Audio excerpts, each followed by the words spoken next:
just, trust God. He loves your kids. He loves you more than you love yourself. He loves your kids more than you love them.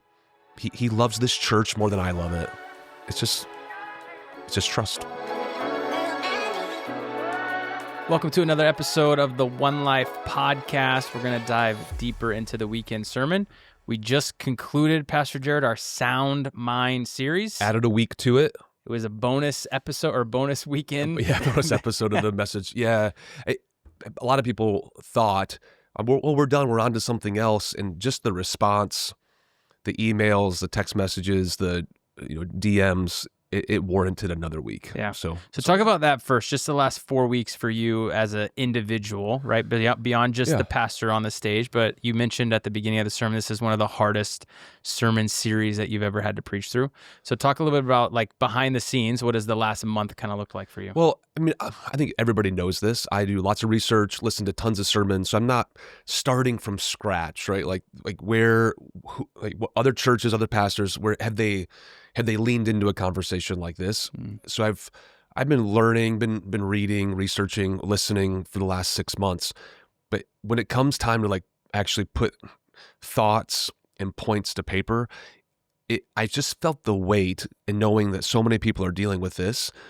I mean, I don't want to say the wrong thing. I don't want to trigger somebody, especially when it comes to suicide and self-harm.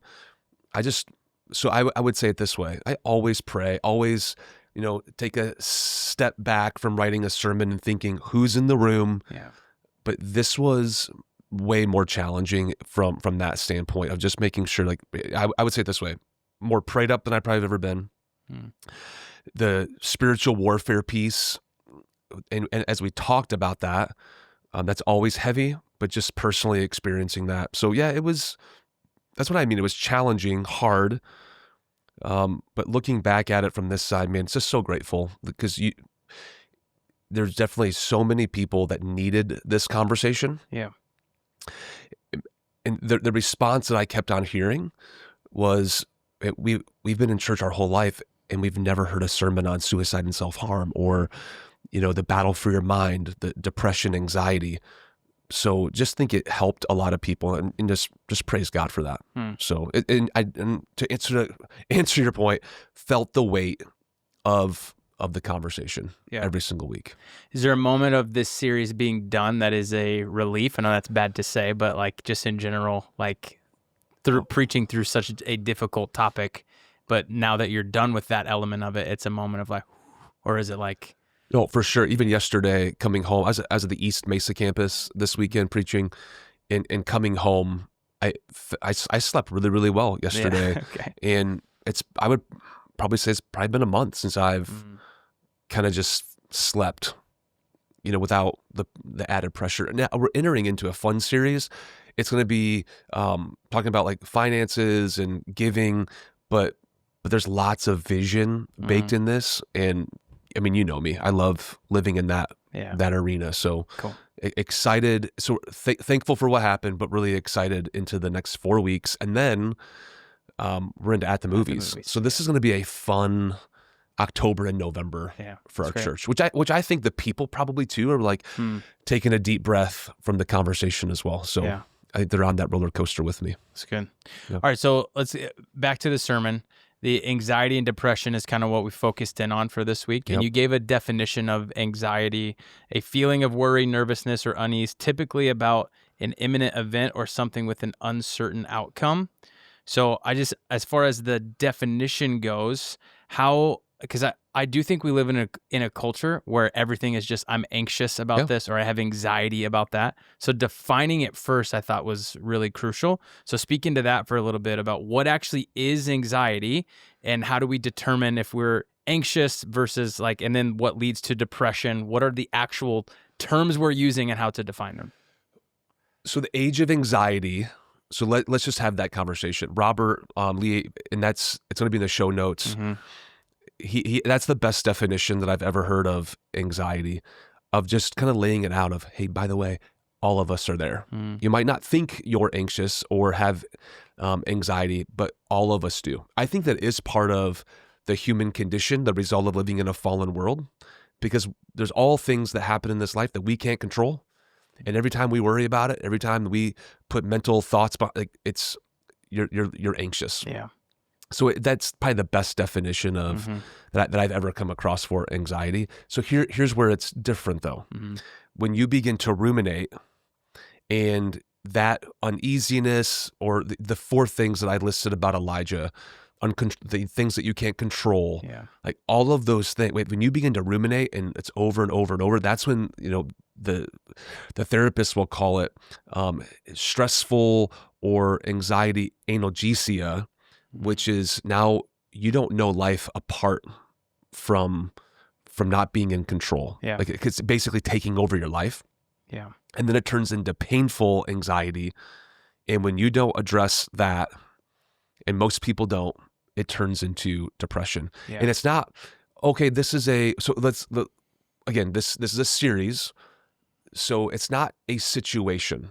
It's not, I have some anxiety because my kid's not learning how to be potty trained. And we've both lived that, right? Okay, that's a season. Now, I'm talking about something totally different. Yeah. It's not the situational. Now, it's just your normal life. You're just an anxious person. Because, and probably at the end of the day, there's some spiritual side, or you keep on ruminating over the toxic stories or the false narratives that you're believing, which then leads to depression, which is where I think the evil one wants to keep people, because then you're not even thinking straight at all. Yeah. And now it's not just affecting that situation. Now it's affecting your whole life. Yeah. That's the difference between anxiety and depression. Talk about from the culture piece that we're in right now, because I think one of the craziest things was that our level of anxiety is equivalent to a psychiatric patient in the 1950s. Yeah. That's absurd to me. So talk like why, I guess is the question. Like people would want to know, okay, well, why is that? And you mentioned like the phones and some of those things too throughout the sermon, but give me an example or some reasoning you think culturally why we're in that position. Well, the 1950s, okay, I don't want to be the old grouchy guy, but let's just have that conversation. The 1950s were simpler times, for sure. The pressure of you have to live in this neighborhood and you have to drive this car, it was there, but it's not even close to the pressure people feel today.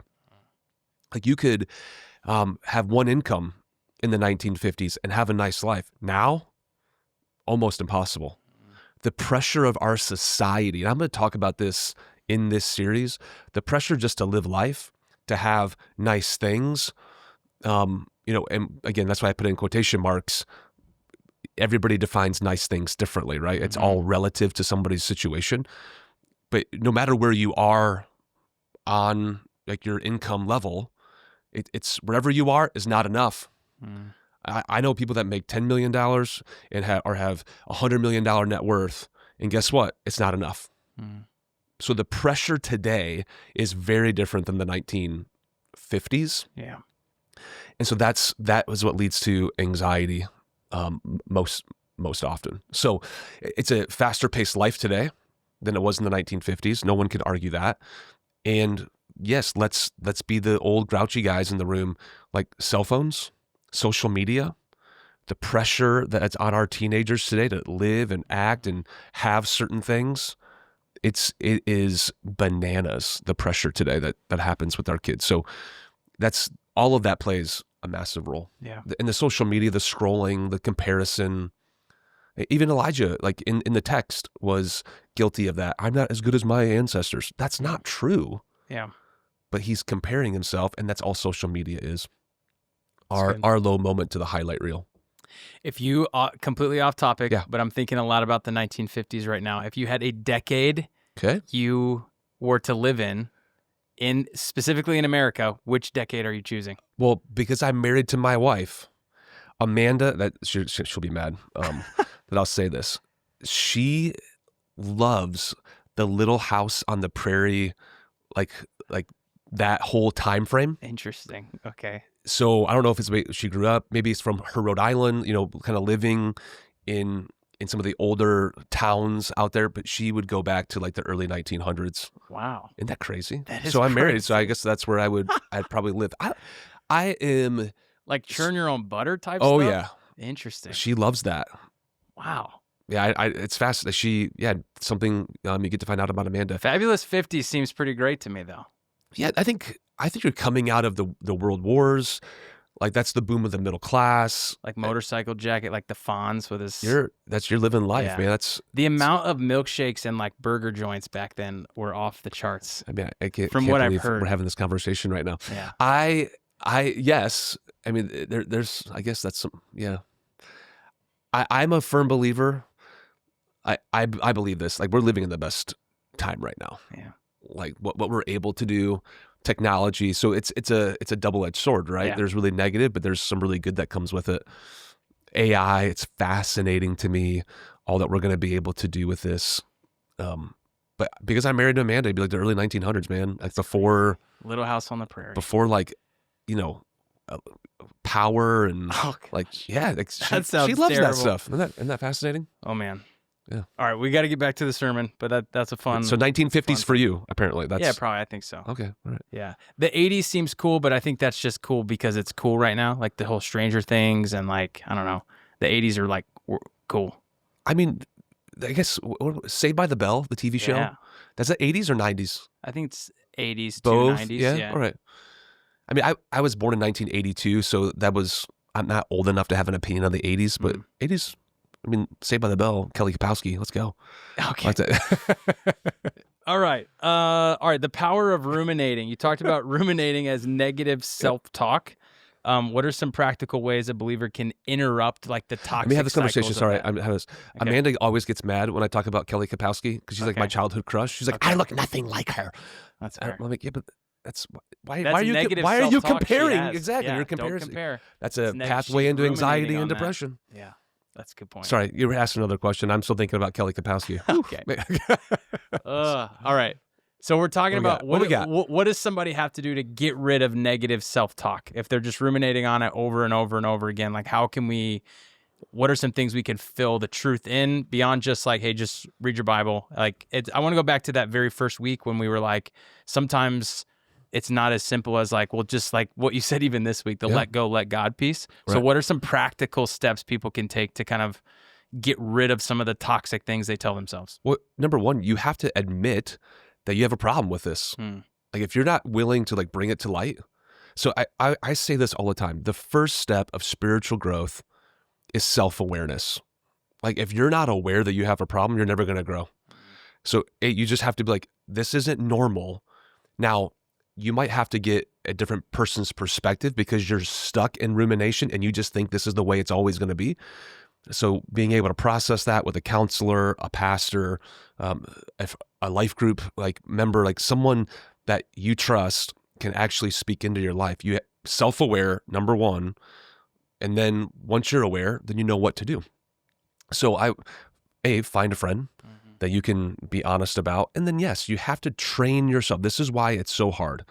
Philippians chapter 4, fix your thoughts. It's not normal, so it's a command. You have to be disciplined in this. Like you have to replace the lies with truth. And I know that just sounds so simple, but it's not. It's really difficult. But what you're doing right now, rumination, the false narratives, the false stories, it's not working. It's literally driving people crazy. And I just think they don't recognize it, which is why they keep on doing it. So the goal is like, hey man, like get self-aware. Here's some lifelines. Replace it, the lies with truth. And here's what's interesting. That story of the bridge, that 14-year-old boy, he clears it and his mind becomes clear. So you obviously know there's spiritual warfare that's happening with this. So the sooner you can realize the warfare, what's happening, the sooner you can actually win. It's crazy. Yeah. So what, as far as, 'cause I think the Elijah moment was probably my favorite of the sermon. Connect the dots between those a little bit of just Elijah's, he got in his own head, even after the mountaintop experience, like, and it took a strategy, I would say is the best way to word that. Like there was a strategy. The angel of the Lord comes and he's like, hey, here's how we're going to get out of this. So connect the dots between that from the person that is maybe mountaintop experience.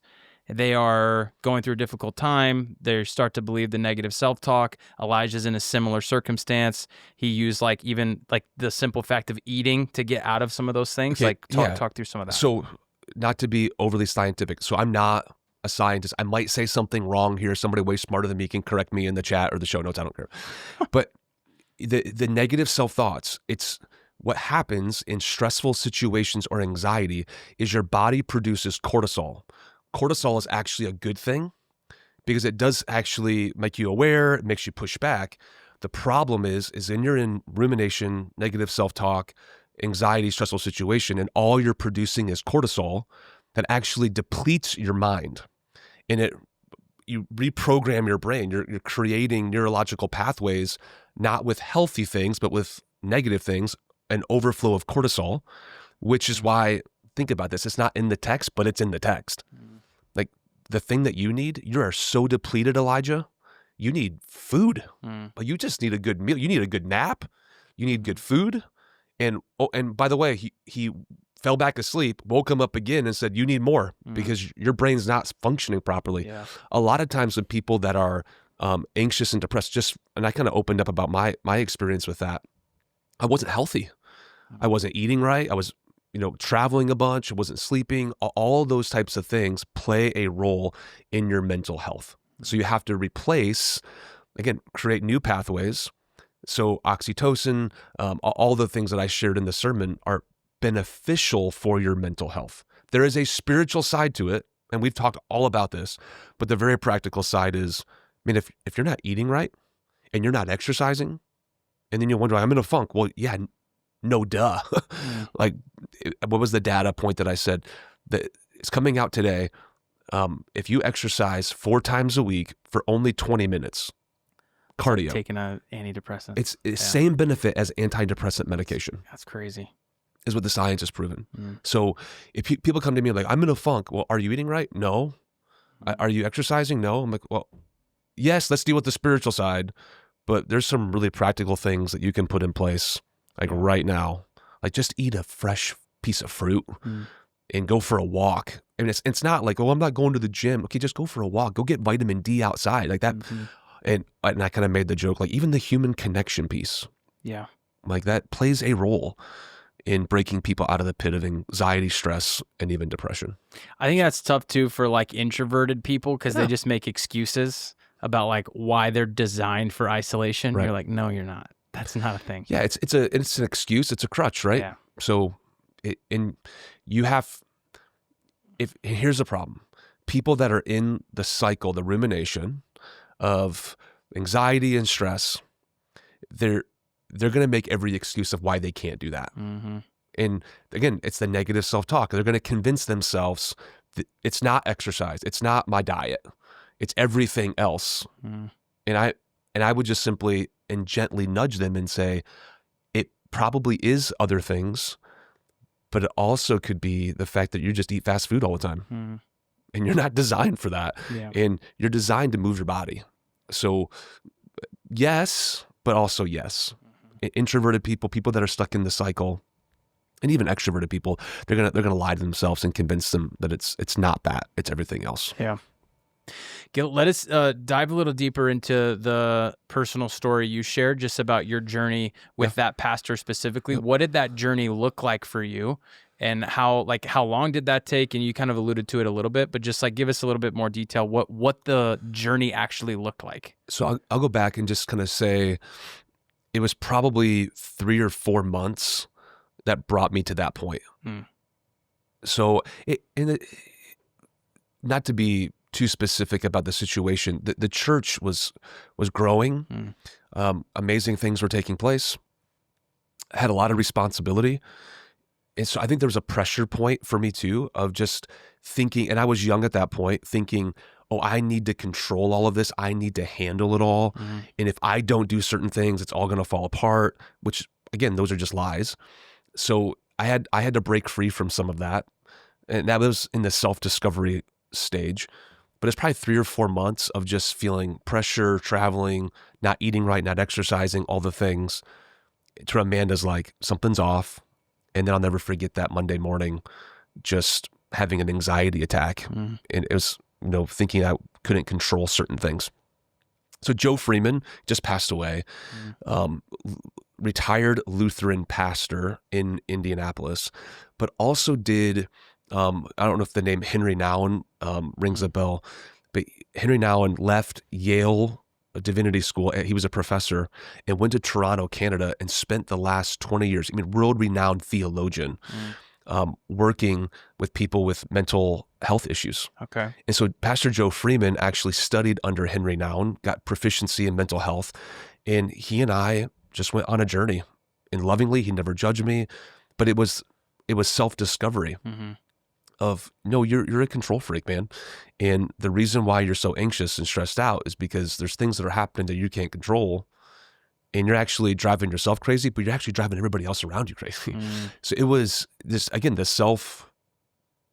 self-discovery piece. So the journey of healing probably lasted, I would say, 4 to 6 months, to where meaning it's still a struggle for me, but I now have tools to be able to recognize it and know, okay, this is not healthy. There's healthy ways to process things. There's unhealthy ways to process things. Yeah. So that was part of my journey. Now, I didn't say this at every service. So let me say what I actually wanted to say. It was written in my notes, but the Lord just had other plans. That happened when I was in my early 30s. And I became the pastor here when I was 34. And when I became the lead pastor 8 years ago, people would always say, man, you're really young to be a lead pastor. And I didn't really, I think they were complimenting me, but I always kind of like, man, that doesn't seem very nice. Now I'm 8 years later and all the grays in my beard, nobody says you're really young to be a lead pastor. Yeah. And here's what was fascinating. And I think this was people that meant well, they just don't know how to say right things. And they would say things like, especially as the church started getting traction, people that had been here for a long time, they would say, well, we don't want to give you a compliment, Pastor Jared, because we don't want you to get a big head. Like, people would say that. Like, how strange is that, right? They would say, man, we want to keep you humble. We want to keep you, we want to make sure that you don't get a big head as the church grows. And like, it's just the weirdest. Church people are weird, but they would say things like that. And I agree, like, pride comes before the fall. Keep me humble, whatever, yes. But if people really knew what was going on in my mind, like every time that I think that I'm somebody, DJ, my mind goes back to that January morning on my knees, my head inside a porcelain bowl, dry heaving, like in my weakest moment being like, everything that I have, everything that God wants to do in and through my life is nothing more than just His grace and His mercy. Because I know how weak I am, and I know who I like, the struggle, the internal struggle that I still deal with. So you're like, you don't want to keep you humble. No, the Lord did that when I was 32 years old on a Monday morning, like having an anxiety attack. Yes, praise God, like we saw healing, but it's still like, I hope people don't walk away and be like, wow, Pastor has it all together. No. I just have tools today to be able to process anxiety and stress that I didn't have in my early 30s. Yeah. So that's my encouragement to people of, no, when you're in that moment, so you can look at it this way, because it's a journey and you transfer it over, you don't just let it go, you transfer it. Like what you'll realize, and you might not see it in the moment, but what you will realize is that God is probably doing something much deeper. My experience, He was chiseling off the hard edges of my life, of control, to make me the person, the leader that I am today by His grace. Yeah. And, for His goodness. So that's really encouragement to people. I think that's one of my favorite illustrations. Jonathan Pecluda used it about Michelangelo when he was asked, like, like how he sculpted David. Yep. He's like, it's easy. I just chipped away everything that didn't look like David. And that's what Jesus does with us. That's what God does with us. Make us take away all the stuff that doesn't look like His Son. That's right. Chip it away. It's painful, but it's worth it as He creates His masterpiece. So okay, on this side of it, I'm 42, and having kids, especially teenagers now, has helped tremendously with this. But like and even right now with the church, like, I'm the lead pastor, but this is not my church, it's God's church. And if you just approach it like this and you just have open hands with it, I mean, you can't be stressful and anxious about it, because it's God's. I can't control it. And even my kids, right? Like, I can shape, I can I can encourage, I can coach them, especially the older they get. But at the end of the day, like they have their own free will. Like, so Amanda and I are just like, man, we're going to do our best and we're going to honor God, and God, we're going to pray them in, into success prayerfully. But it's God, they're yours, and we're just stewards of them. Yeah. They're incredible gifts. And if you approach life like this, I mean, it's really hard for it's really hard for the stressful moments to turn into painful, stressful seasons if you hold your hands like this. Mm-hmm. So that's my encouragement to people of, man, stop controlling, stop worrying. It's hard. It's easy to say, hard to actually put into practice. Yeah. Of just, trust God. He loves your kids. He loves you more than you love yourself. He loves your kids more than you love them. He loves this church more than I love it. It's just trust. Yeah. It's awesome. So it's really easy for me now to be like, I don't really stress and worry about stuff. Even the bigger the church gets, a lot more to lose. But I'm like, you're worried? I'm like, dude, I came here when this church was 200 people. Like, we're going to be fine. Yeah. You know what I mean? Like, I always have that mindset of like, it's God's. Yeah. That's awesome. All right. What are you most excited for? And next week, you have a special guest coming on the podcast. I will not be here. You will not be here. So our views are going to go through the roof again. We can say this, though. Today is your 30th birthday. That's true. Happy birthday, bro. Thanks, man. It's a big time. The team is clapping.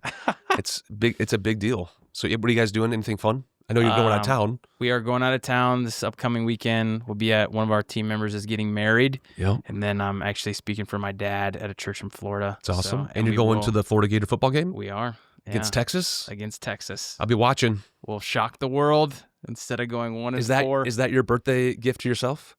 Yes. Or is it more of like, this is going to be awful? Well, SEC Nation will be there. So I'm going to hang out with Tim Tebow a little bit. There you go. Try to get him to come be a speaker at ALN.